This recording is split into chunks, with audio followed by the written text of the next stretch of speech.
quando falava da sua religião, falava dos seus cultos, falava dos seus ritos, falava da sua verdade, eles tinham um profundo orgulho daquilo.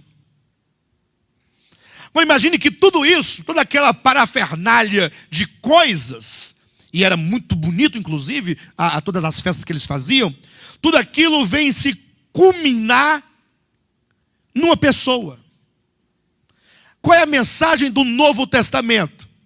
É que tudo aquilo que outrora era sombra, encontra agora a sua realidade numa pessoa chamada Jesus Cristo.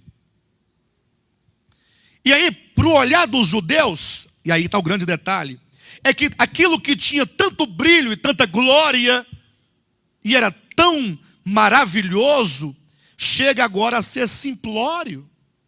Olhar para Jesus, o crucificado, perde a graça. Os irmãos entendem isso? Chega a perder a graça. É lógico que eles se empolgavam inicialmente com Jesus, mas com o tempo, eles olhavam para o templo, passavam lá, via aquelas festas, os sacerdotes bem vestidos, os sumos sacerdotes com suas mitras, escrito na testa, santidade ao Senhor, aquelas roupas, aquelas músicas, aquelas danças, aqueles ritos. Aí ele passava indo para o culto, para a reunião da igreja, na casa do irmão fulano de tal, e pensando, lá tinha 10 irmãos sentados nos tocos, que não tinha essas cadeiras bonitas desse jeito naquele tempo, sentado naqueles bancos de pedra, lá. Aí ele ficava comparando, olhava para a igreja. Qual é a graça disso? Olhava para o templo, era uma religião fantástica. Podia ser que alguém não cresce naquilo, mas achava muito bonito, muito cheio de coisas. E aí, com o tempo, esse olhar de volta para o templo acabava gerando na mente, no entendimento, no coração, na alma dos hebreus, uma vontade de voltar para o judaísmo. Eles começaram a perder um pouco do entendimento acerca de quem é Jesus. Por essa razão, Paulo, ao escrever essa epístola aos hebreus, ele diz, olha, considerai atentamente o apóstolo e sumo sacerdote Jesus. Ou seja, você precisa olhar a Cristo, e não somente olhar, você precisa considerar a Cristo, e perceber tudo aquilo que Ele é, tudo aquilo que Ele representa dentro do supremo propósito de Deus, para que você não corra o risco de menosprezar a pessoa de Jesus. Para que você não corra o risco de valorizar antes cultos, valorizar ritos, e deixar de valorizar o único que deve ser valorizado. E aqui é um ponto interessante. Irmãos, o ser humano tem essa deficiência.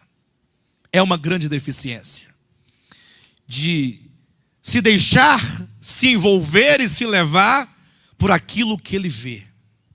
É por isso que hoje em dia as igrejas evangélicas colocam jogos de luzes e dançarinas e dançarinos. Para quê? Porque aquilo lá envolve e coloca bandas e cantores e tudo mais, para que as pessoas se vejam envolvidas. Porque se tirar tudo aquilo, perde a graça. Perde a graça. Imagina só, e nós podemos observar isso e entender melhor na história do povo de Israel. Lá no Egito, o que eles comiam lá? Cebolas, alho, pepino, carne. Aí foram para o deserto. Comiam o que no deserto agora? Maná no café da manhã.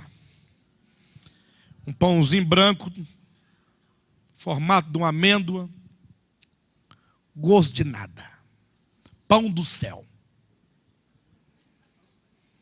Aí meio-dia, na hora do almoço, o que tem para almoçar? Maná. 3 da tarde, daquela fome. Mulher, o que tem aí? Maná. À noite, jantar. O que tem para comer? Mas só tem maná, não tem nenhum docinho não. Não, tem doce de maná. Aí a mulher criativa, para poder não ficar aquela coisa mais parada, aí fazia maná refogado, maná empanado, maná frito, né? Doce de maná, suco de maná. Isso foi irritando o povo de Israel, que eles chegaram a blasfemar, dizendo: nós não queremos esse maná vil. Cansado do maná, nós queremos são as carnes do Egito. Lá tinha cebola, tinha alho. Pensa numa carne temperada com alho e depois cortado cebola em cima dela. Não, pensa um pouco. O que você prefere? Carne frita no óleo, temperada ao alho e sal, com as rodelas de cebola, ou o maná? O que você prefere? Hã? Quem prefere o maná? Ninguém prefere o maná. Ninguém prefere. É lógico, isso humanamente falando. Só que isso tem significados espirituais, irmãos. O maná é Cristo, Ele é o pão da vida. E se você não discernir a Cristo, você vai acabar dizendo: para que eu quero esse maná vil? Você vai perder a graça.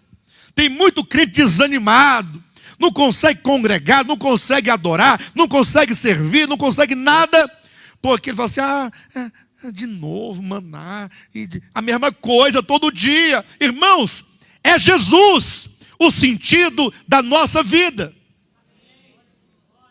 Mas você tem que ver a beleza de Cristo. Você precisa ver a obra de Cristo, o significado universal da obra de Cristo, o significado particular da sua vida. Você tem que vê-lo como aquele por cuja causa tudo existe. Ele é a razão de tudo. Se não fosse Cristo, nada haveria. Não haveria terra, nem sol, nem lua, nem estrelas, nem galáxias, nada, porque tudo foi criado por causa dele. Tudo foi criado nele, por meio dele. Ele é tudo. Então você tem que decidir a sua vida cristã e decidir a sua fé nesta pessoa bendita.